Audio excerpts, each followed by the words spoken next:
What's up? Thank you for joining so late.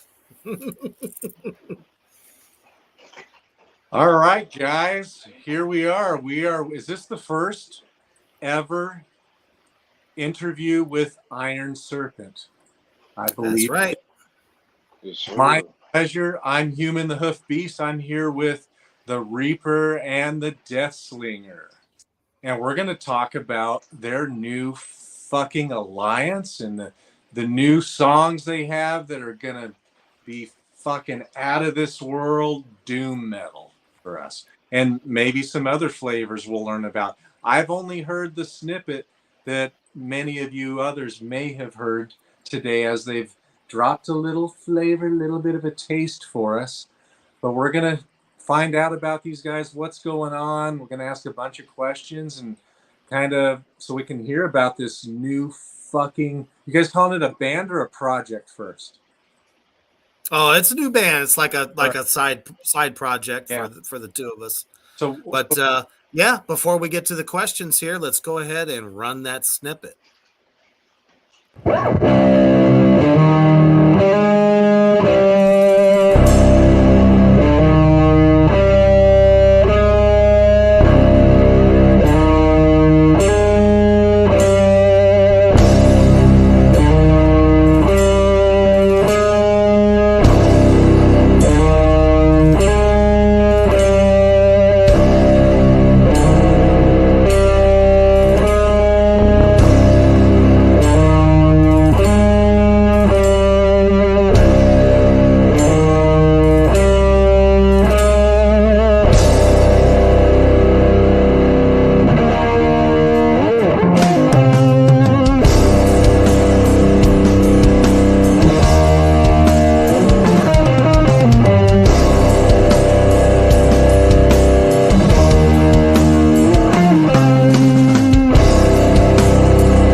Forgotten. Just a taste. oh, all right. Hell yeah. So I'm sure many of us who have been familiar with some of your previous work, we kind of know, I can hear a bit of that. I can hear the DeathSlinger's tone and the kind of doomy Sabbath-laden stuff. I can hear Reaper kind of filling in the spaces so artistically, by the way. Thank you, sir. So first question up. Here we are with Iron Serpent, minus the bassist tonight, but I'm sure. Yes, she's a little under the weather this evening, but Mischief will definitely be with us in the near future. So, as she is going to be filling in the bass duties. All right. So, I'm expecting some maybe Geezer Butler-ish. One can only hope. I mean, that's some big shoes to fill, but you know, she's working hard at it. She's been kicking ass with the songs that we got thus far. So, you know, it's just going to be a matter of time, especially when we play live. So, you know what? When I heard the little snippet that you've written, you guys both probably know our friend Babylon. What the fuck? I just fucking forgot it. You know, Babylon, the dude he's the king of tone for me, especially. Oh yeah. Tone, and he plays with every fucking pedal that there is. That's related to doom and the dirt and the filth and the sludge that we find in doom metal. Fuck yeah. Absolutely. Anyways, I think Mr. Babylon could maybe let you guys borrow a pedal for that bass if you don't already have that tone dialed in. Oh, that would be fun. It's a Oh, yeah. master at Plus, that. I also got the Sabracadabra she could Yep. use. Oh, yeah. That's a All great guitar and bass pedal. Ooh. All right, guys. So who exhumed this? Who birthed this and brought it forth out of the depths and the deepest, darkest, coldest, but also maybe warmest cave or cauldron from hell? Well, It's a hell of a that's a story. funny I'll tell question you you that. asked. It was actually my idea, my doing. We were recording songs. At first, these were a lot of songs that Black Tar didn't want to use, and I was kind of tired of them being kind of, pushed off to the side. We're not going to touch this. We're not going to do it. It's not what we're doing. This is not what we're going to do right now. I had a lot of heart into those songs and a lot of, just a lot of fun writing them. And it's very personal, a lot of these songs, because all the lyrics that have been to the songs of this EP so far have been written by me, other than one track, which was kind of written between me and Reaper there.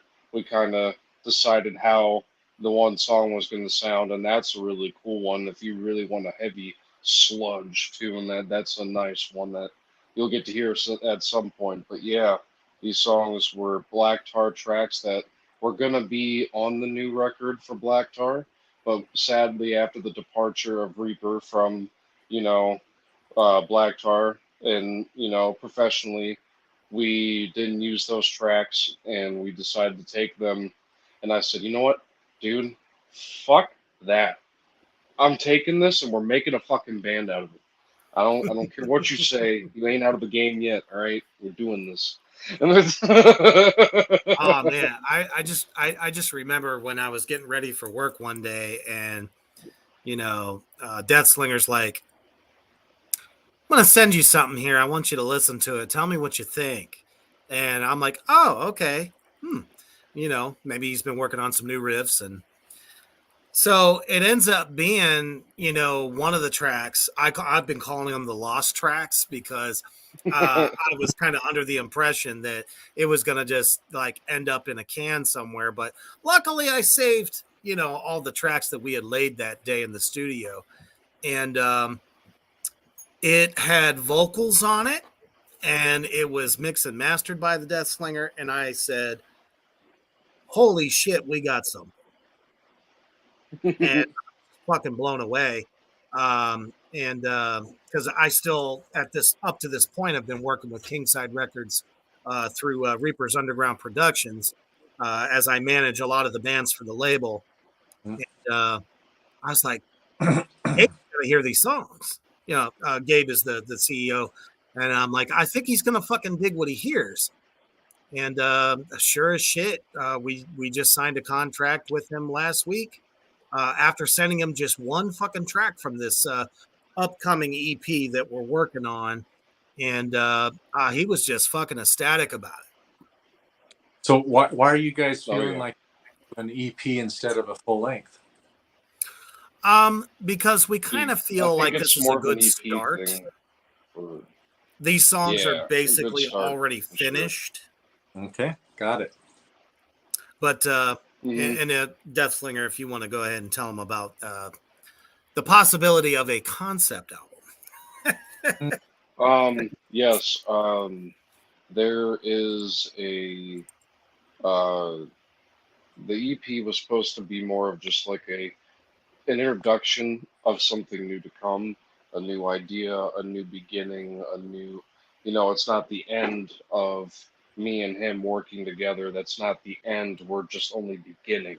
That's kind of what this whole thing of like the EP was starting. But there's a concept album idea that we were talking about, and there's a lot of cool things being put into it, and I can already tell you the album name for the concept album is going to be The Elder Ones, and it's going to be about elder gods, fantasy shit about like bastard wizards and like evil creatures and shit. It's just really cool stuff that um, we like to talk about and tell stories of. But it's going to be kind of like a King Diamond thing. It's going to tell you the beginning of the story.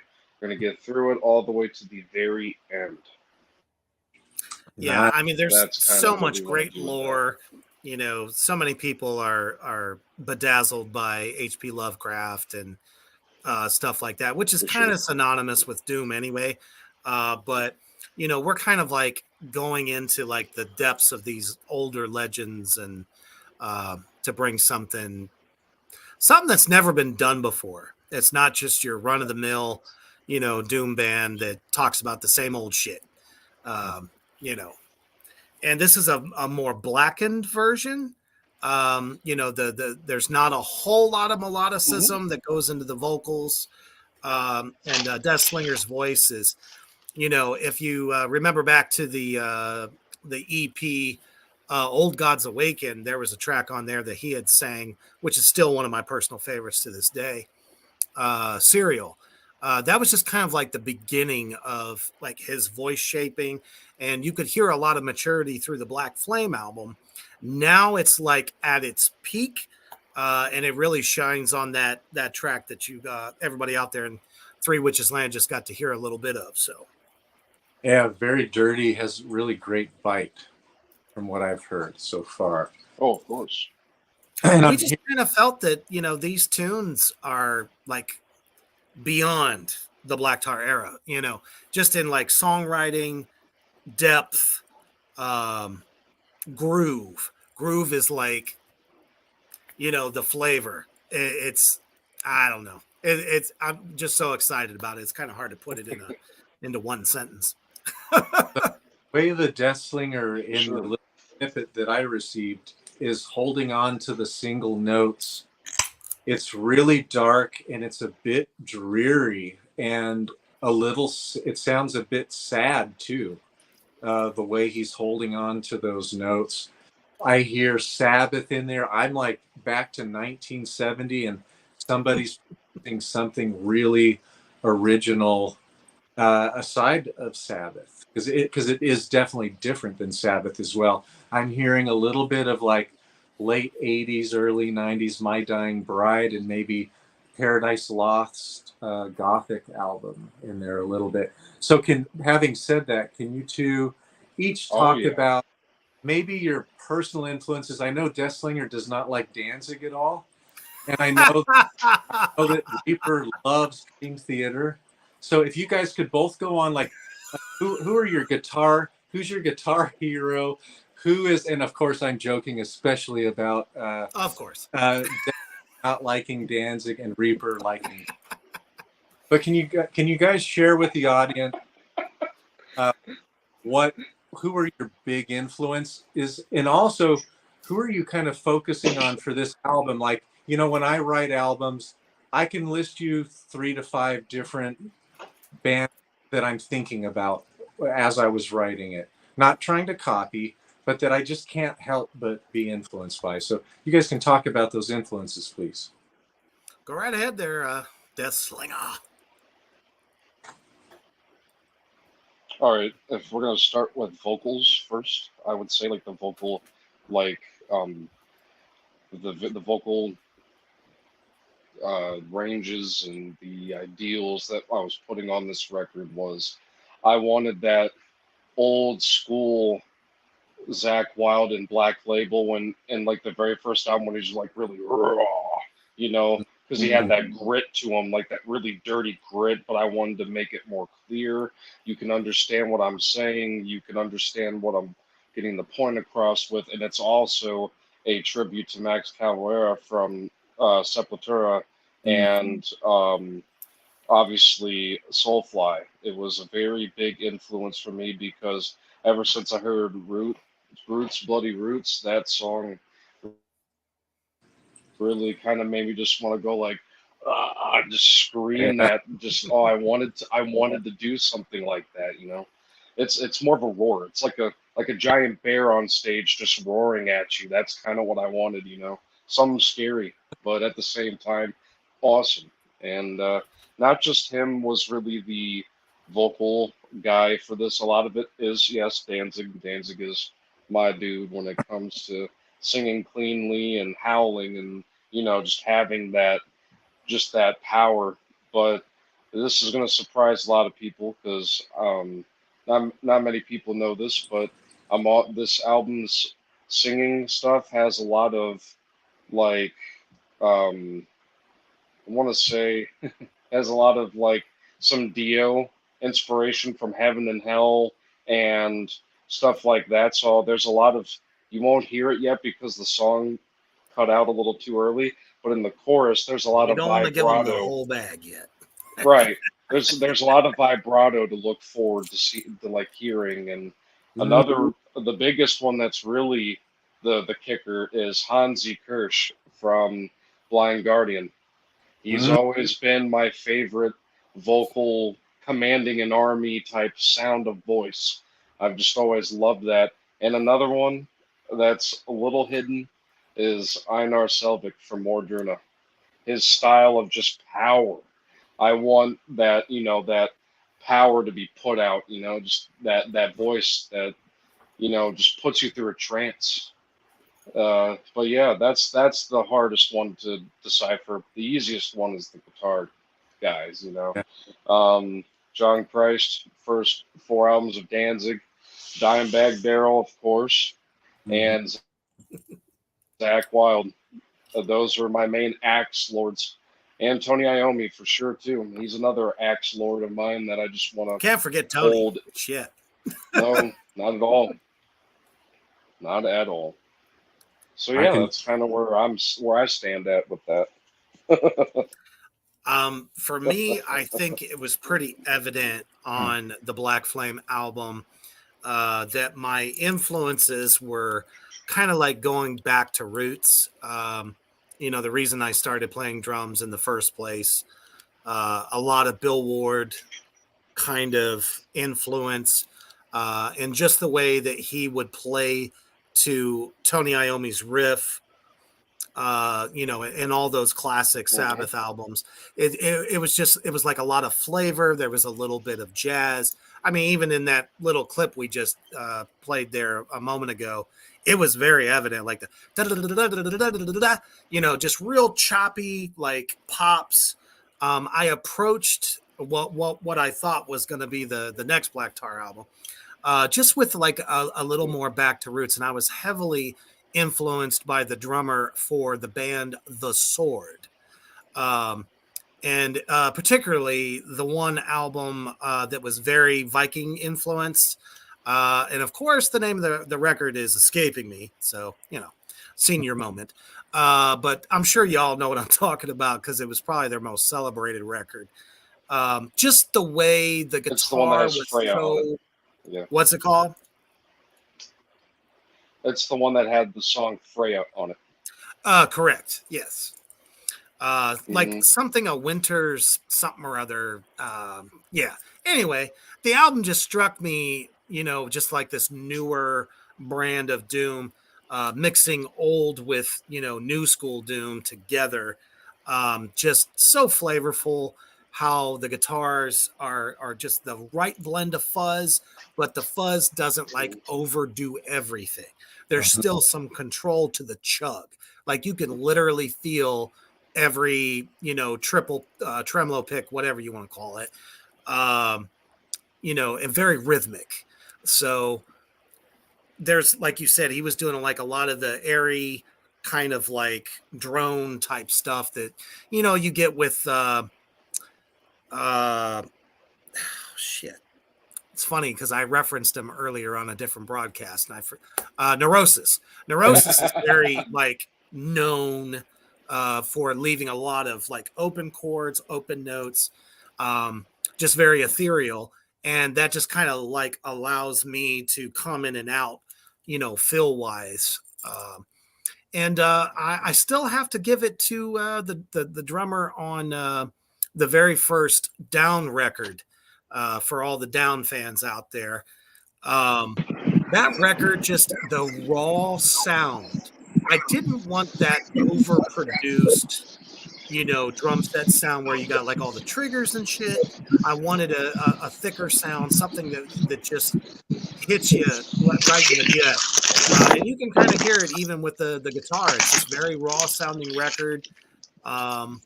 Something that you just take a bite out of. It's not something a lot of people are doing right now. Everyone's trying to outdo each other, so those would be my main influences. And of course, Vinnie Paul's always in my back pocket. Okay. So as you guys were writing these songs, nobody wants to sound just like another band. Nope. Who does?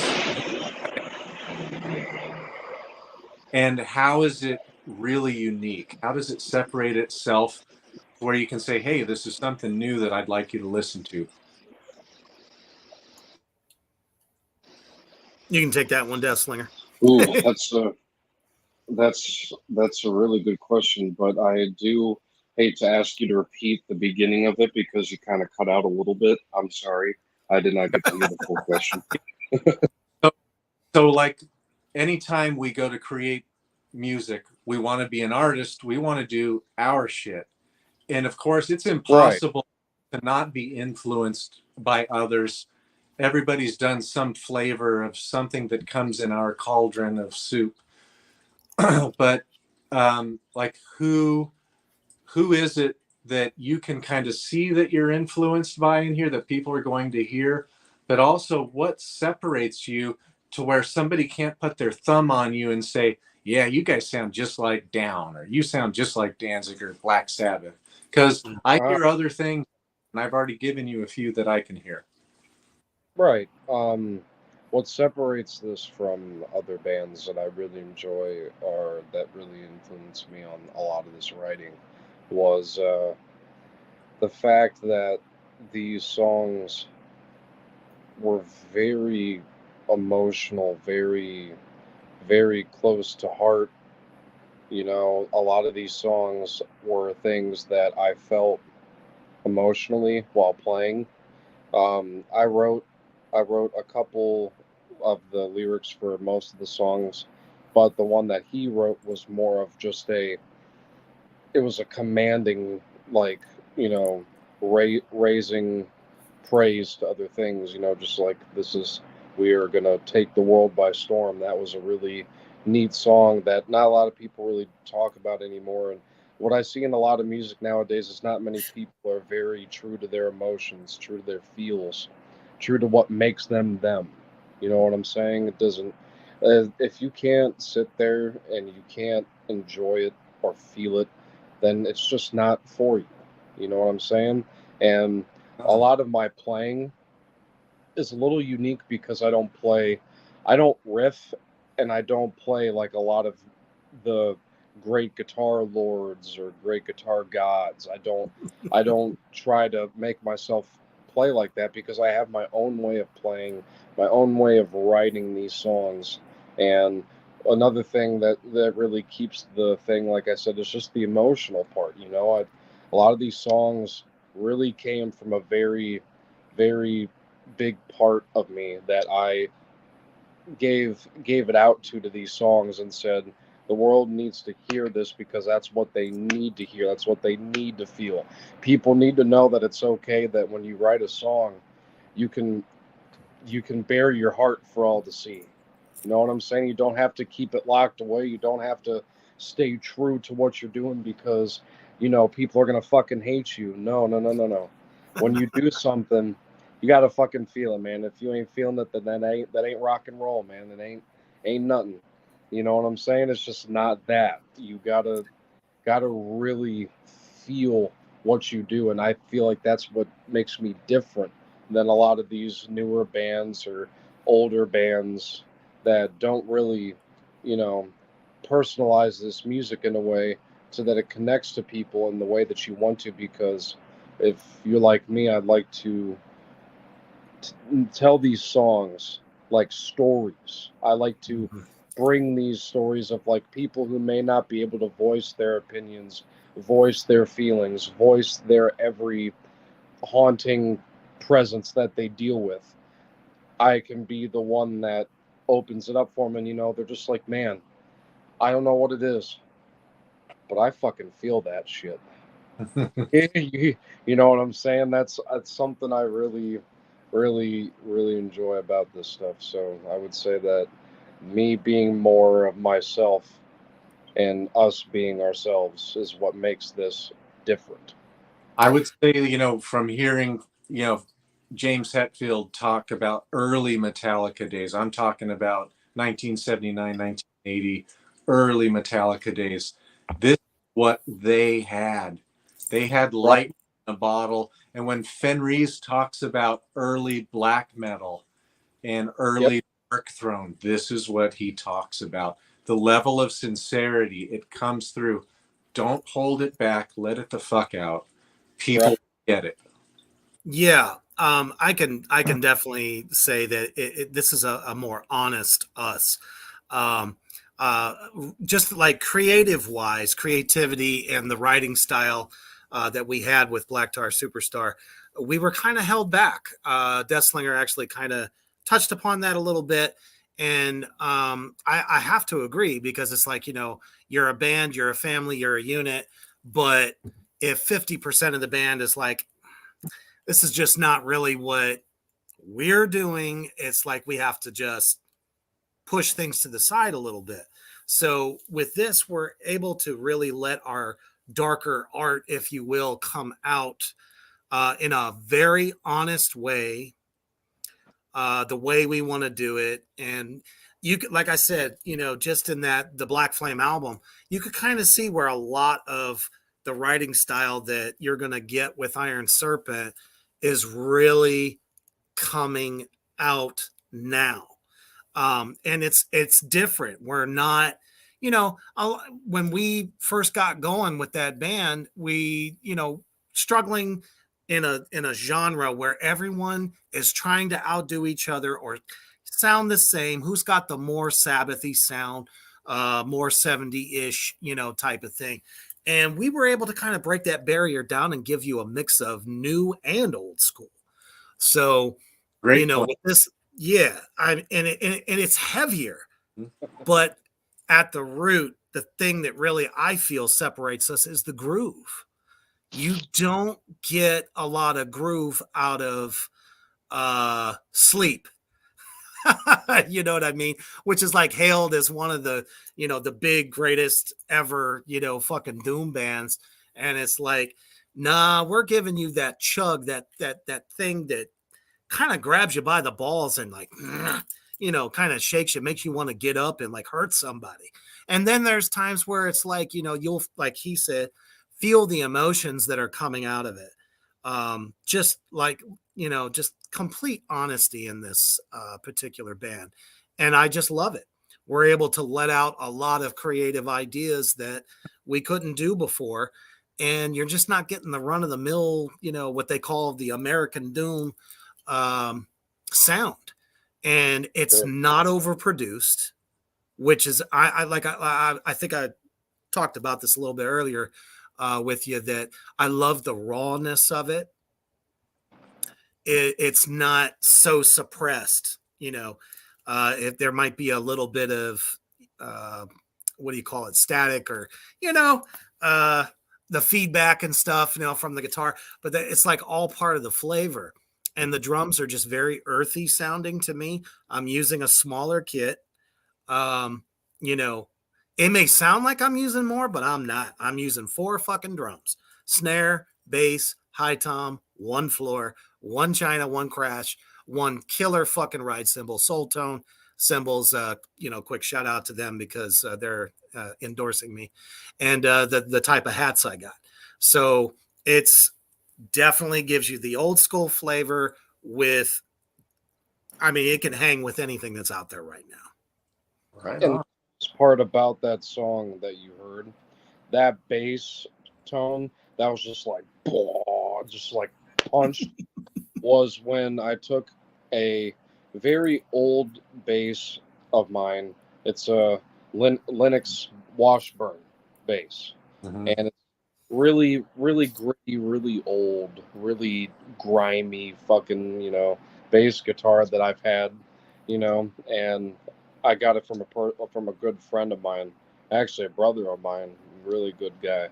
I got the bass from him, and I put it through a Sun cab, and just hit that, just let it ring out, put up the fuzz a bit, but keep it clean so you still understand that it matches. Because even in the preview where the song has that melody of the da-na-na, da-na-na-na-na-na, the bass follows that and it shines. And it's so great, man. I just love how they both link together with that sound. A lot of cool things for the recording of this session.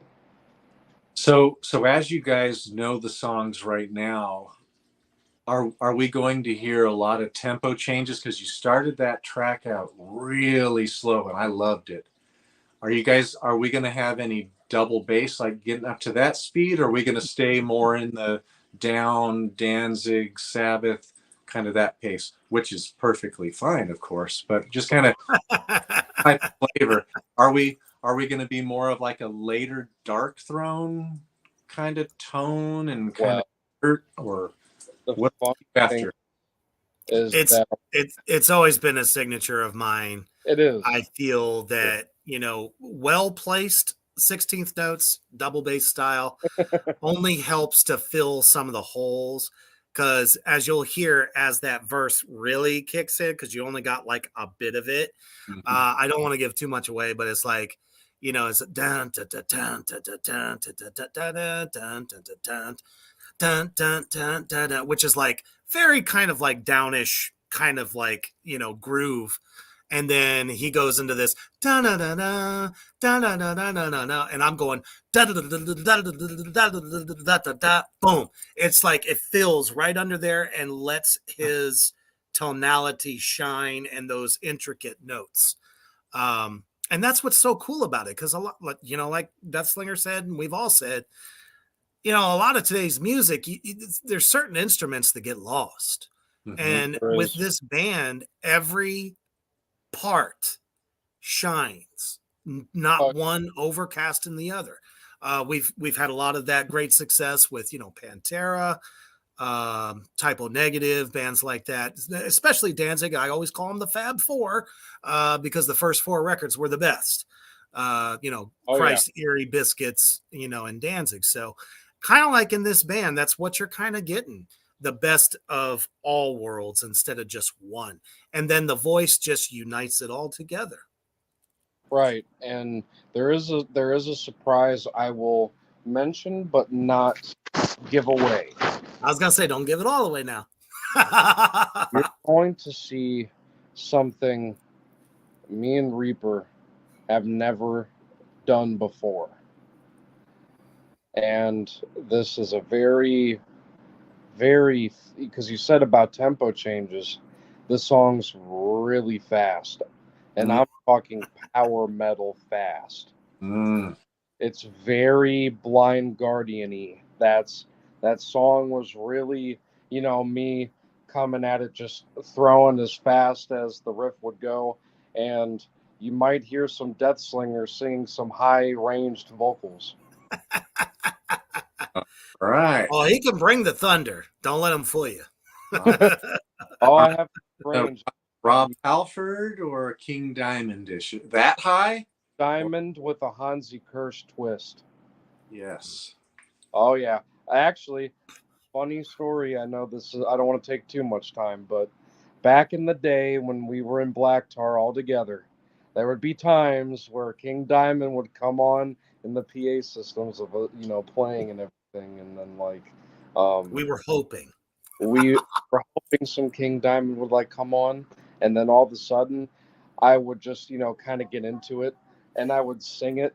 And I remember I did the grandma part. Everyone looked at me like, oh my God, why aren't we in a fucking King Diamond cover band? All right. And then I'd kick into the get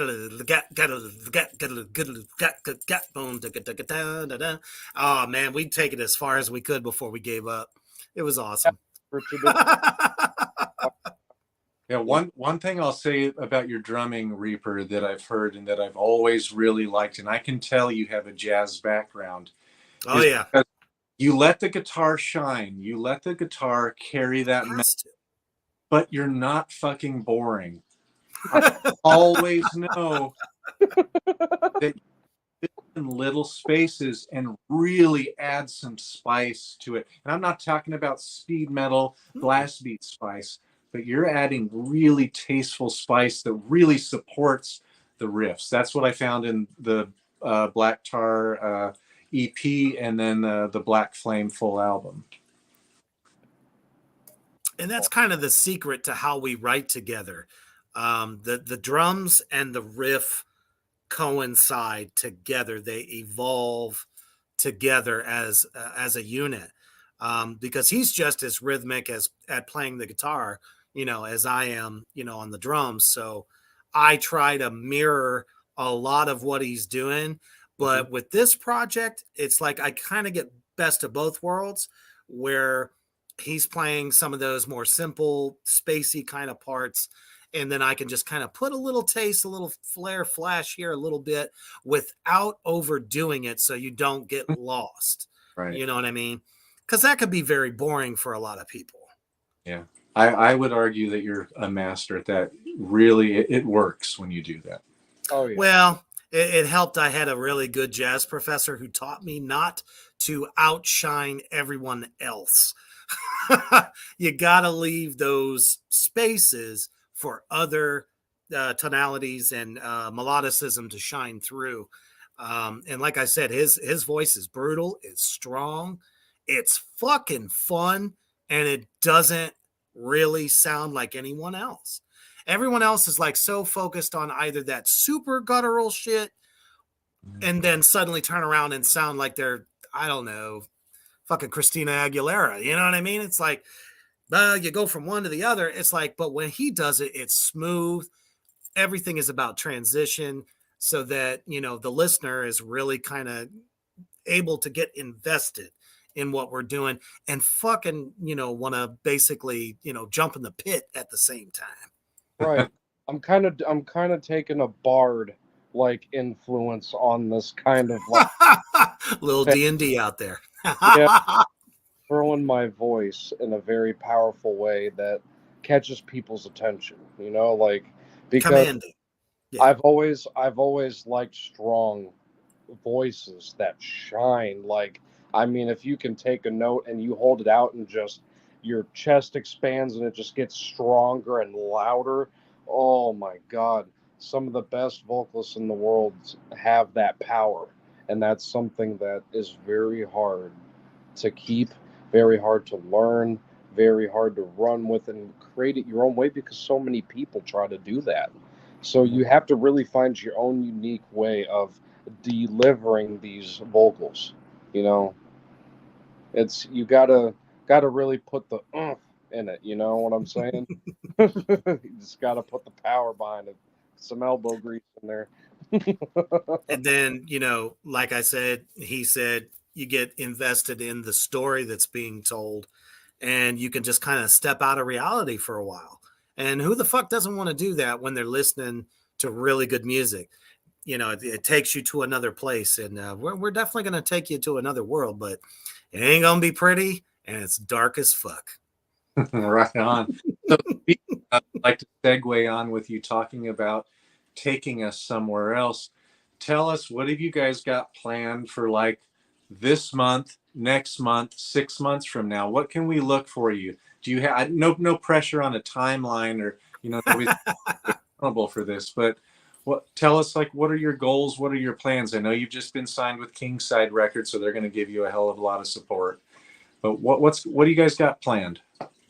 Well, the first thing that we're going to be doing is we're going to release a single, to give something to everybody to really latch on to, take a bite out of it while we're finishing up the full EP. I believe it's going to be about 5 songs, of which 3 are finished. We got 2 more to kind of fine tune and do what we need to do. There will be a lyric video. I'd say a lot of this is going to happen after the first of the year because, we're not in a rush to like just throw it out there. So you can definitely be looking for that new single, somewhere between January and February, with a lyric video to go with. And that's one thing we really love about the teaser that was put out today, is it kind of tells you the story. It actually shows you when we were in the studio originally recording this stuff under a different band, not knowing that it was going to evolve into something so much more meaningful and more, near and dear to the heart. And then, of course, the addition of Mischiefin as a bassist is even cooler. That's my Dark Queen. So to be able to work with her on that level, as all the other levels we work on, it's definitely a dream come true. And to be back with the DeathSlinger, I mean, there's nobody else I trust to write with, in the entire fucking universe. So, so the EP we're hoping for a spring release. Okay. I think that's plausible. And then we're going to be working on a more live kind of a video. And in the summertime, it would be cool to see if we can do some shows, because obviously we live in different states and you know how that goes, but we can definitely pull it together. You could definitely catch us out there, I would say, in the summertime. Outstanding. Let's see, DeathSlinger, do you have anything else to add before we go? Anything you think we should know? Anything to tantalize us with? I think the thing I want to let people know is a lot of people are. I've had a lot of questions asked about. You heard the title of the song. It's The Gods Weep. A lot of people have asked me, dude, what are you talking about? And I'm just, and how I loved how you said, like, when I vibrato and ring out the notes, it sounds very sad, very emotional, very like the guitar's singing for me. Huh? I'm not singing. The song is this is just something I want to tell everyone so they can, get into the mood for this, to be like, yeah, I really want to check this out. That sounds interesting. The song is about someone in your life, maybe family member, maybe lover, maybe friend, maybe religious views, is that person that gave you that everything, the one that was like, I'll show you the way, I'll show you where to go, I'll guide you to the way of knowledge that you need, and then just kind of gives up on you, like drops you, just you're out in the middle of nowhere, and the only thing you do is like, for an example, how I picture this is, imagine that you're sailing on a boat in the middle of a storm. The storm, the waves are crashing, the rain's dropping, you can't see it, you don't know if you're alive or dead anymore. It's more of just like, I'm not dead, I'm not, in purgatory, but I'm lost. It's that feeling of hopelessness that you don't have, like you just don't have any hope for anything. It's just that world came crashing down, so you're left with nothing. Maybe you should release the EP on Easter. Happy Zombie Jesus Day. Yes. Especially since I know the Christians would not love my Viking pagan ideologies. They would not like my faith, and they can go heck off, man. Well, that, and you got the devil for the drummer, so Right.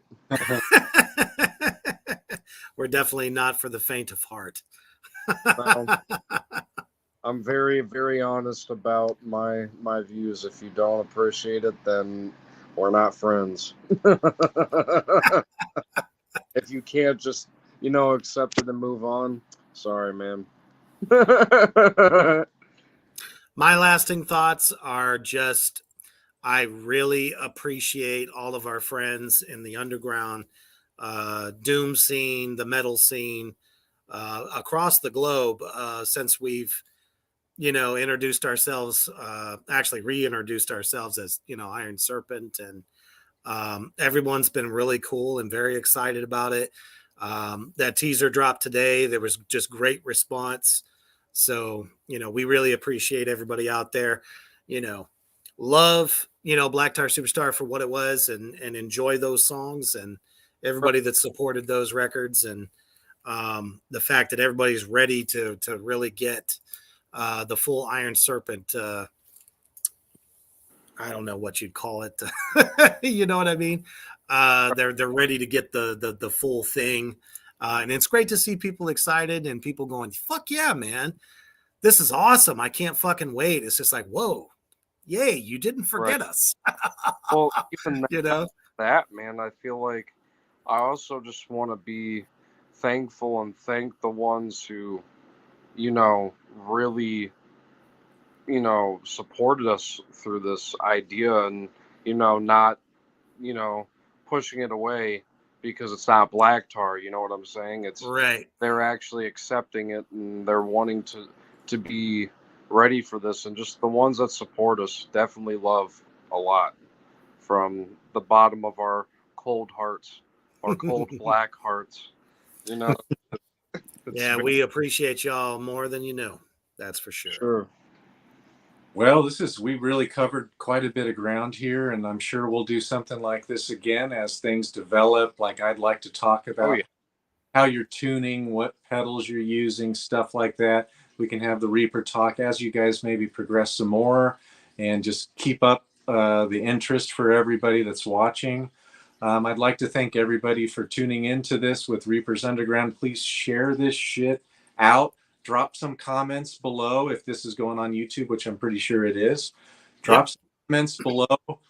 Get the conversation going. Let's get the buzz going for this. These guys have some unique form of kind of doom, fucking dreary sounding, heavy as fuck sounding metal coming for you. To everybody for joining us on Reaper's Underground tonight. Thank you so much. Appreciate y'all.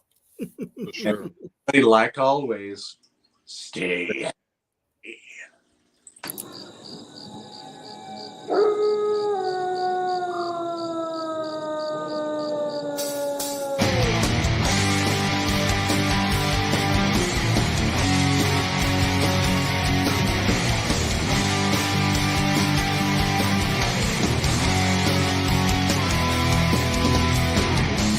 Corpses rotting in this wasteland, left with some bleach the bone.